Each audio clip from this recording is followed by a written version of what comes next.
Welcome to Chapter 9, International Trade. When we hear the word international trade, it simply means some sort of a trade or exchange between two nations or many nations. And when I say trade or exchange, I mean in terms of capital, goods, and services. And if at all a question comes to your mind why nations need to trade, they do it to obtain commodities because one country doesn't have all kinds of products due to many factors. So in order to obtain those products which are not available domestically, trade is conducted. Now let's go back in time during the primitive societies. There was something called as the barter system, where direct exchange of goods took place. A simple example would be if I have food to offer to you and you have certain skills that I can make use of, so we both are going to enter into an agreement wherein I will trade your skills with my food. I hope you're getting what I'm trying to say. But this kind of an exchange had a major problem in it. That is, how do we compare the value of two products? So if we were to get back to my previous example, wherein I said I have food to offer in return of your skill, so here the question would be, how do we compare the value of my food with your skill? Of course, when I give you food, that's going to help you get rid of hunger. Similarly, your skill will get my object repaired. So then the comparison comes in terms of your hunger and the shelf life of my object. And if I have to drag this situation a little more further, then try to understand this. You can overcome your hunger by eating any food, not just my food. But for me, I may probably not find someone immediately to repair my object. So you see, your demand will be more at the very moment. I hope you understood the concept with this illustration. Hence, to solve this problem of barter system, money was introduced. Because if there is a value in terms of a price given to every product or services, then we can easily compare and make a choice whether or not we want to get into an exchange or trade. Since in the olden times there was no paper and coin currency, therefore rare objects with very high value served as money. And these objects are flintstones, obsidian, cowrie's shells, tiger's paw, whale's teeth, dog's teeth, skins, furs, cattle, rice, peppercorns, salt, small tools, copper, silver, and gold. Now let's read about the history of international trade. I've made a separate video on this. You can click the link on the screen as well as in the description below to watch the video. So head over there and have a look at it. And the next topic that we will read about is, why does international trade exist? Now this is a very important question. And the reason I say that is because we are reading about international trade. Hence it's a very crucial question, why? Why does international trade exist? Now remember this term specialization. Because the meaning of the word specialization is that if you're good at something, that becomes your specialty. So when we see the world map, there's so many countries and we can nicely say that so-and-so country is specialized in so-and-so thing. Meaning they have the required resources and conditions to produce a product, which is their specialty. Now international trade exists only if two people have something different to offer. It is just like if I were to give you an example, just relate to this. When you take food to your school, as in breakfast or lunch, so your mother has the specialty of making this particular sort of dish. And that is what you get in your breakfast or tiffin. Now when you go to school, you have your friends and their moms are specialized in certain dishes which they are good at or which they love to eat. Now during the lunch break or any sort of a break, you will definitely exchange the food. And I think a lot of the time you would also go on to say that their food tastes better than ours. So this is a very small and silly example, but I hope you understand what is the meaning of international trade. This is what happens with countries. When a country is specialized in making a certain type of product, the other one is interested in taking that or buying that. When that kind of a supply and demand exists between two nations, international trade is born. So we can also say that international trade is based on principle of comparative advantage, complementarity, and transferability of goods and services. Now that I've given you a basic understanding of what international trade is, you also need to understand that there is a fair amount of strategy involved. Since you know that international trade brings a lot of foreign revenue, and that will definitely contribute towards nation's economic development. So there has to be a strategy in place in order to do a business properly. I mean to say international business properly and efficiently. Now always remember, whenever a country has to do an international trade with another country, then foreign policy comes into play. And foreign policy can be seen as a set of rules and regulation which covers everything, right from transportation to communication to all the international rules and regulation that needs to be followed. Because if a country has no foreign policy, then no other country would love to indulge in any sort of international trade. Because here, two nations' economy is in stake. And when it's a matter of economic development for two nations, then they have to be very serious about foreign policies. Now we are going to read about what is the basis of international trade, meaning on what basis two countries indulge in international trade. The first one is difference in national resources. We know that no two places are the same on Earth in terms of physical structure. Somewhere you'll find mountains, somewhere you'll find plateaus, and some places you'll find plains. Now the reason I'm saying this is because due to the differences in a nation's geology or physical structure, the kind of minerals a nation can provide is totally a game-changing factor in international trade. Under this we have geological structure. Just think about it. It's a known fact that plateaus are rich in natural resources. Hence, a place with plateaus will definitely have an edge, and that is why you will see many mining activities are done in plateau region. Similarly, lowlands have greater agricultural potential and the mountains attract tourists and promote tourism. Now the second point under differences in national resources is mineral resources. Now minerals are raw materials to many big industries. The availability of mineral resources provides the basis for industrial development. And the third point is climate. It influences the type of flora and fauna that can survive in a given region. Wool production can take place in cold regions. Banana, rubber, and cocoa can grow in tropical regions. So you see, climate of a region determines what that place has to offer. Another important point that forms the basis of international trade is population factors. The size, distribution, and diversity of people between countries affect the type of volume of goods traded. That's why you'll see, due to India's large population, many countries love to do business with us so that their product can find a larger consumable market. Under population factor, there are 2 points: cultural factor and size of population. Culture definitely determines a product that can become a country's specialty. For example, China produces the finest porcelains and brocades. Carpets of Iran are famous, while North African leatherwork and Indonesian batik cloth are prized handicrafts. So you see, culture definitely gives an opportunity for international trade. The next one is size of population. Now if a country has to import goods from outside, it will totally depend on the standard of living of its population, because if the standard of living is low, only a few people can afford to buy costly imported goods. Similarly, if a population of a country is large, let's say India, then we will have diverse group of people. That's why in India we will find poor as well as people with high standard of living compared to country with less population. There the chances are either the poor people will be more or people with high standard of living will be less. And then there are countries that are exception, wherein the population is less and the standard of living is high.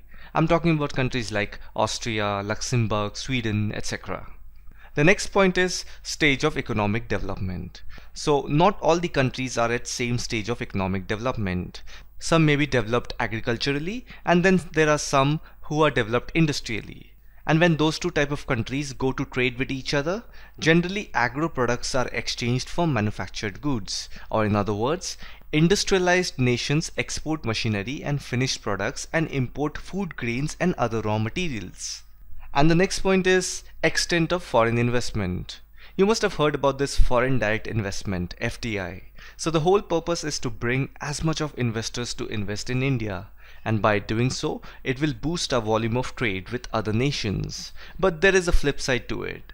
If a nation increases too much of its foreign direct investment, then the local market of that nation would face intense competition. So there has to be a nice balance while handling with foreign investments. And the last point is transport. With expansion of rail, ocean and air transport and better means of refrigeration and preservation, trade has become global. Because in olden times, lack of adequate and efficient means of transport restricted trade to local areas. So these were all the points which form the basis of international trade between two nations. Now we move on to the next topic, important aspects of international trade. International trade has three very important aspects. These are volume, sectoral composition and direction of trade. Let's read about each one of them. So the first one is volume of trade. So always remember, trade consists of both goods and services. Now, goods are something that can be measured in terms of weight. So we call it as tonnage, how many tons of goods have been imported or exported. Now, when it comes to services, we cannot measure it the way we measure goods. Because services can be measured in terms of quality and then, how much of manpower is required or what kind of a resource is required. So here the calculation goes a little different. So that's why when we say volume of trade, we combine the goods and services and then measure it together and say that this is the so and so volume of trade. Hence we can say the total value of goods and services traded is considered to be the volume of trade. So the only important thing that needs to be taken away from this paragraph over here is that trade consists of both goods as well as services.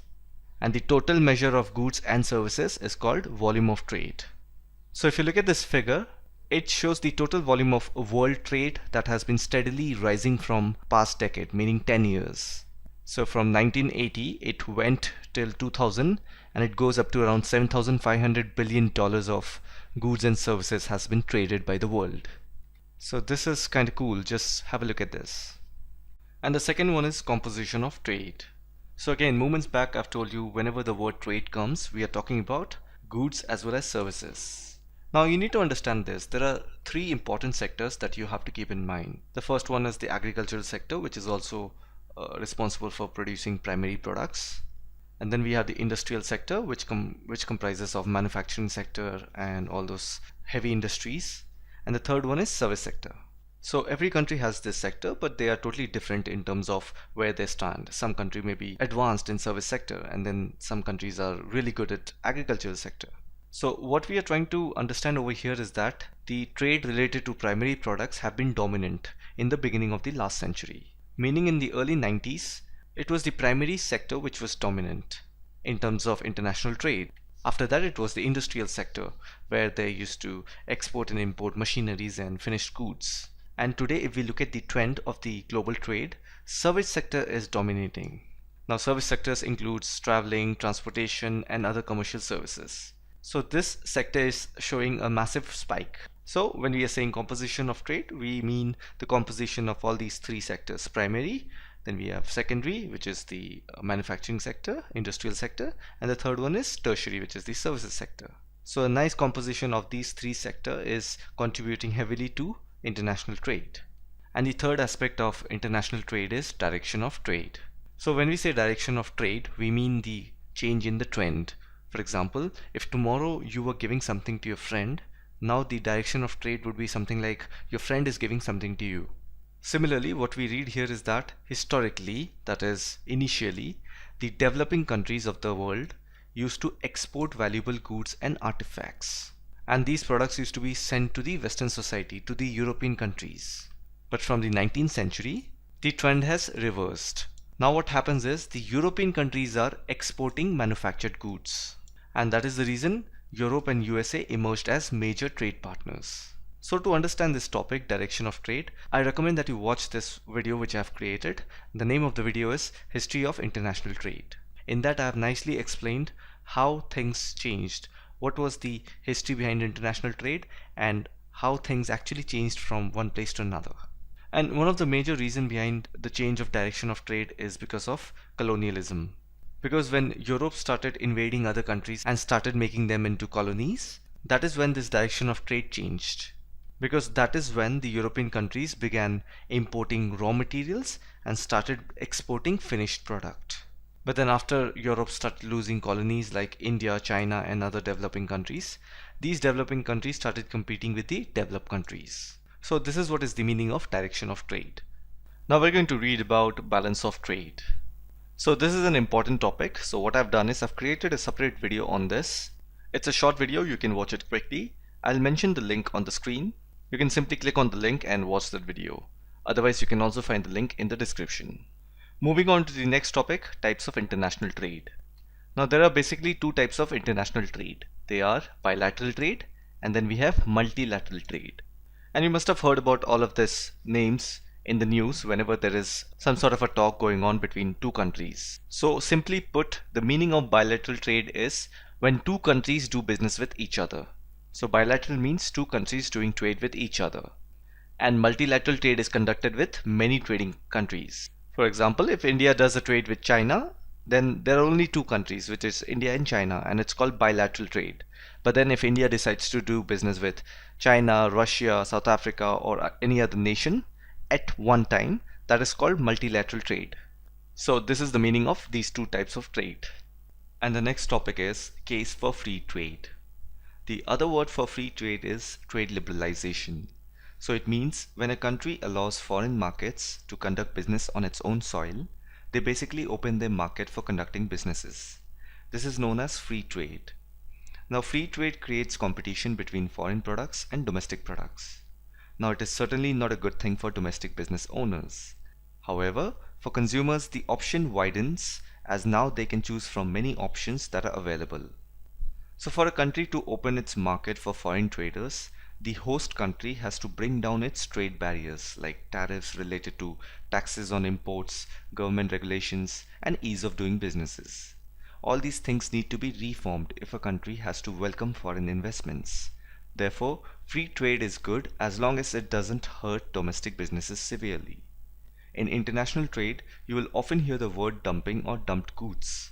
It happens when manufacturers export a product to another country at a price either below the price charged in its home market or below its cost of production. This will harm the domestic producers because the consumers will have a cheaper alternative and the demand for that will increase. Now we'll read about World Trade Organization. If you watch the video History of International Trade, in that you will see how an organization called General Agreement for Tariffs and Trade, that is GATT, was formed by some countries. You can read about it by clicking the video here or in the description. On 1st January 1995, the GATT was transformed into WTO, which is World Trade Organization. The objective of WTO is to deal with the global rules of trade between nations. It sets the rules for the global trading system and resolves disputes between its member nations. Just like we have a government in a country to protect nations' interest, similarly at an international level, institutions like United Nations, then WTO protects the interest of member nations and provides a fair and equal chance of succeeding. As usual, there's a second side of the story too. There are few influential member nations of WTO. These nations are developed nations, so they primarily focus on their commercial interest. So what happens is, many developing nations do not have strong economy. As a result, they have not opened their domestic markets fully. As a result, many developing countries are exploited when it comes to international trade. And then there are issues of health, workers' rights, child labor, and environment which are ignored. So if I were to give you one example, that would be a lot of the textile manufacturing in the United States is outsourced in countries like Bangladesh and Indonesia due to cheap labor and lesser cost of production. But then you must see the work conditions of these factories in Bangladesh. It is unhygienic and pathetic, and these conditions are ignored by the developed nations. This is where poor countries get exploited by richer countries. The next topic is regional trade blocs. So you see the world is divided into regions, like we have Western region, Middle East, then Eastern region. Let me just take an example of Eastern region. In Eastern region, you'll see we have East Asia, then South Asia, then Southeast Asia. Like this, we have many other regions. Countries belonging to regions conduct businesses among themselves, and that's how they form a regional trade bloc. And one of the reasons behind such regional trade bloc is to reduce the burden of work on global organizations like the WTO, so that there is speedy intra-regional trade. It's a good thing that regional blocs solve trade-related matters within their member states and encourage free trade within member states. But the problem comes when member of one region wants to trade with a member of another region. It gets very difficult to convince other members, and a lot of foreign relations need to be considered before taking any step. Here are some major regional trade blocs. I'll make a separate video with the help of a map so that it's easier to understand. As of now, just have a look at it. Now we will read about the topic concerns related to international trade, meaning what are the problems that can arise for countries doing international trade. In the beginning of this chapter, we read that international trade is conducted when a country wants to buy a product which is not available in its own domestic market. And that's why countries import products from some other country. Now, one of the concern is that this kind of importing of goods and services can lead to dependence on the exporting countries, and due to that, there is an uneven development, exploitation and commercial rivalry starts. So you see how problems starts in a chain reaction manner. Another concern is regarding profit making. We know that any kind of trade or business is done primarily to earn profit. This is equal for individuals as well as to nations that get into businesses with each other. To earn more and more profit, businesses expand their operations, and many a times they do not follow the norms of sustainable development. Now, this leads to serious problems. Problems related to health, environment, pollution, depletion of natural resources, deforestation, destruction of habitats, and marine life. So, you see, all these concerns are very detrimental to human societies as well as nations. These are concerns related to international trade and they need to be addressed. And the next topic is gateways of international trade, meaning what are the channels or means through which international trade is conducted. Primarily, any sort of international trade is conducted through sea and ocean. You see those large container ships carrying mega chunks of cargo from one country to another? Now, these big ships need a port facility where loading, unloading of goods takes place. So, let's read about ports. The ports provide facilities of docking, loading, unloading, and the storage facilities for cargo. Ports are themselves a big organization whose primary objective is to provide facilities, arrangements, labor for the big ships to arrive and conduct businesses. Hence, we can also say that the importance of a port is judged by the size of cargo and the number of ships it handles. The size and development of a port is a direct indicator of how developed that particular country is in terms of international trade. That's why you'll see many of the countries in Mediterranean invest heavily in seaports, and they have one of the largest and beautiful seaports in the world. Now let's understand the types of ports. Ports are of three types.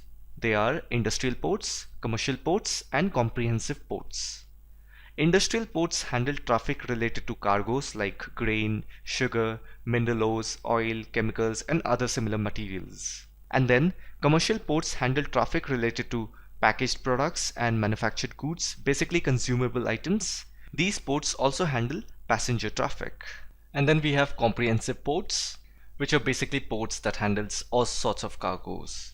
So when we say all, we mean both commercial as well as industrial goods. Therefore, we can also say that most of the world's great ports are classified as comprehensive ports. Now we are going to read about types of port on the basis of location. So again, under this we have two categories. One is inland ports and the other one is outports.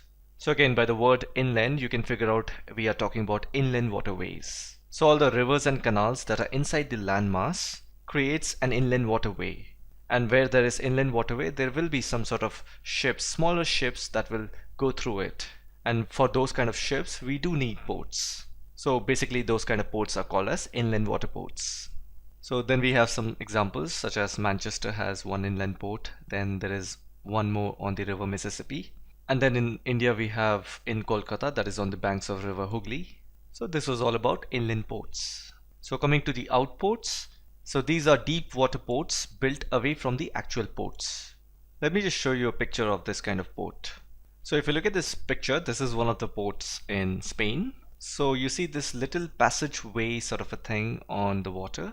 So this is an extra stretch of the port which is basically made for the ships to come there and unload their goods. Because if you go any more closer to the main port, the water over there is shallow and the ship cannot drop its anchor. So to facilitate such kind of activity, we have this kind of outer port which is basically an extra stretch of the original port. Now we're going to read about types of port on the basis of specialized functions. The first one is oil ports. By the word oil, you can easily figure out that this kind of ports deal in the processing and shipping of oil.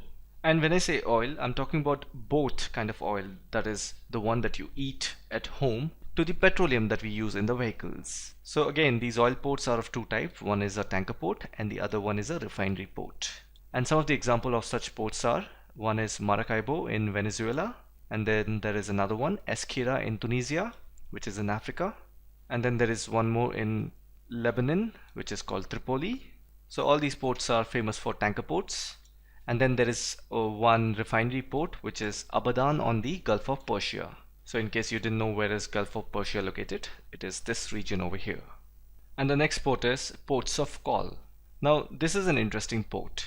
So these ports are generally called as a pit stop ports. So if you have seen MotoGP or any car racing event, there we have pit stop, wherein the car goes for repair and a little bit of fueling or supply, right? So basically these ports are like a pit stop for big ships, where the ships undergo refueling, watering, or taking food items, etc. Or sometimes if there is any minor or major repair that needs to be done, so the ship can undergo a repair also in these ports. And since everything over there is a paid service, therefore it's also a commercial port. Just remember that. So a good example of ports of calls are Eden, Honolulu, and Singapore. And the third one is packet station. They are also known as ferry ports. So if you know, ferries are those small ships, a boat sort of a thing, a bigger boat wherein a lot of passenger can come at once, and sometimes they also transport vehicles from one shore to another. So these kind of stations exist near channels and canals where the distance is shorter, because ferries cannot cover much larger distances how the big ships does. So again, some of the example of packet stations can be found in Dover in England, and then there is another one, Calais in France, which is across the English Channel. And the fourth type of port is entrepôt ports. So these ports are basically a trading center, and this is purely because of their geographical location. So what happens over here is that goods are actually accumulated in these places from the places that needs to be exported or imported, and then from this trading center it goes on to their destination. So we can say these ports are something like a storage facility, a temporary storage facility for all the goods, so that they can be kept here, and when the respective ships comes they take it off and then just move on to their destination. So in Asia we have one in Singapore, and then there is Rotterdam in Europe, and then there's one more in Copenhagen at Baltic region. So Copenhagen is in Denmark. And the last type of port is naval ports. And I think this kind of port doesn't need any kind of introduction. We all are familiar with it. So I'm not going to cover it, and I simply want you to read it, but I'm also very hopeful that you guys don't need to read it. You guys know about it. So basically these ports are for Navy. So with this, we have come to an end of this long chapter.